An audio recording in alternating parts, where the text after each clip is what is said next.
Yeah. And what would you say those are? Obviously, there's the love part, which you spoke about, but when a child is going through something like that, so let's talk about loss, because I think that's a big one, right? Like whether it's Yeah. losing a parent or losing a puppy, as you said, or even if it's not losing a parent to death, it's losing a parent to a divorce. It's, For example, yeah. correct. Yeah. So grief and loss doesn't have to mean Yeah. end of life. It can be everything. Exactly. Or a loss of a country. What are the steps that someone should take in order to help guide through anyone through loss, not just a child? Well, interestingly enough, when I spoke about these brain circuits that we share with other mammals for play and for loving and seeking, we also have a brain circuit for panic and grief. Why do we have that? Because life brings loss.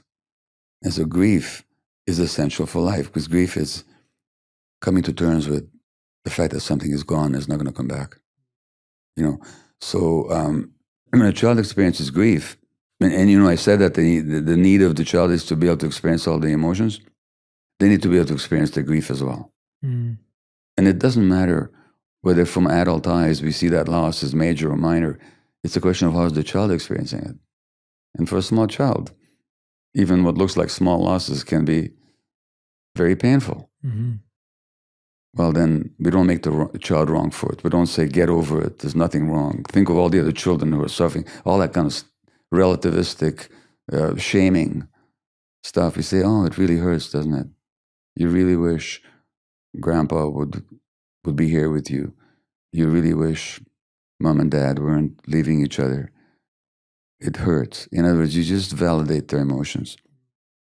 By doing so, you help them accept the loss, and you help them move through, and you help them learn that they can endure difficult emotions without having to become falling to pieces.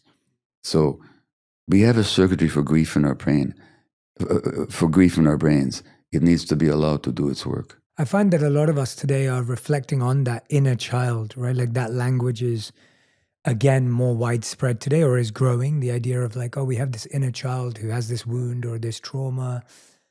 What do you find is the difference between analyzing and overanalyzing, or thinking and overthinking these experiences? And how would you define the difference? Because and I'm being very honest and vulnerable because it's the only way to have this conversation, really. Like, I often think about events in my life that happened that would be considered generally as either difficult experiences or as traumatic, right? They could be seen as either or.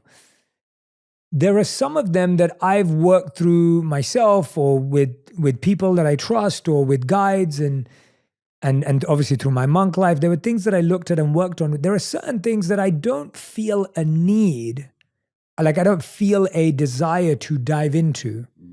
The question I'm asking is, should I dive into them, or is that considered overanalyzing and overthinking?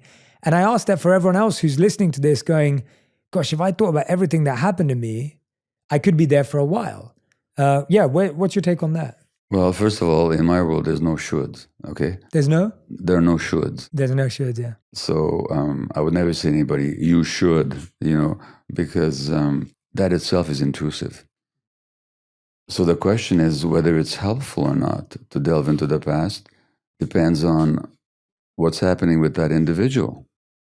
And if some of the effects of trauma, as we said earlier, is that the wounds of the past keep showing up in the present. So from my point of view, it's not so much about delving into the past and dwelling on the past, but on dealing with how the past is showing up in the present. What a psychologist friend of mine, Peter Levine, calls the tyranny of the past, where the past dominates my present reactions. It doesn't matter how many times I go back and think about my childhood story. That's not going to help me. What I have to deal with is what's happening in me right now at this very second, which is a shadow of the past. So thinking about it is not going to be of much help. What's going to help is to deal with the emotions that are arising now as a result of what happened, and how those emotions affect my life in the present moment. So it's not about the past, it's about the present. Yeah, so it's really about the choices we have now. Exactly, what's available to us now. Yeah, what's available to us now, because I feel like we didn't have a choice in the past because we were either too young or too incapable of making a choice. Exactly. But the choices that happen right now can transform everything. It is possible. Some people do make themselves into victims. They kind of identify with the victim role. All this stuff happened to me, and therefore I cannot do such and such, or I'm hurt and I'll never get over it. It's possible to identify with the victim role. It's even possible to identify with the survivor role. I'm a survivor. Well, no, that's not who you are.